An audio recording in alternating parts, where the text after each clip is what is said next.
আসসালামু আলাইকুম ভিউয়ার্স। আজকে আমি ভাজি করব চান্দা মাছ। এগুলা দেশি চান্দা, বাজারে পাওয়া যায়। তো চান্দা মাছগুলাকে পরিষ্কার করে লবণ হলুদ মাখিয়ে রেখেছিলাম। এরপরে চুলায় তেল দিয়ে আমি মাছগুলা দিয়ে দিব। আমি এই মাছগুলা মচমচ করে ভাজি করব, একদম চিপসের মতো খেতে মচমচ করে।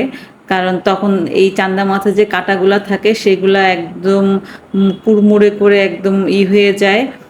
আর এই মাছটা আসলে আমারও খুব পছন্দের, আপনাদের ভাইয়েরও খুব পছন্দের, আমার বাচ্চারাও খুব এই মাছটা পছন্দ করে।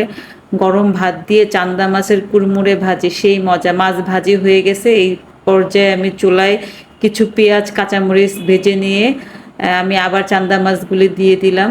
এরপরে চান্দা মাছ আর পেঁয়াজ কাঁচামরিচ সব একসাথে আবার আর একটু নাড়াচাড়া করে নেব। এই তো হয়ে গেল আমার কুড়মুড়ে চান্দা মাছ ভাজি।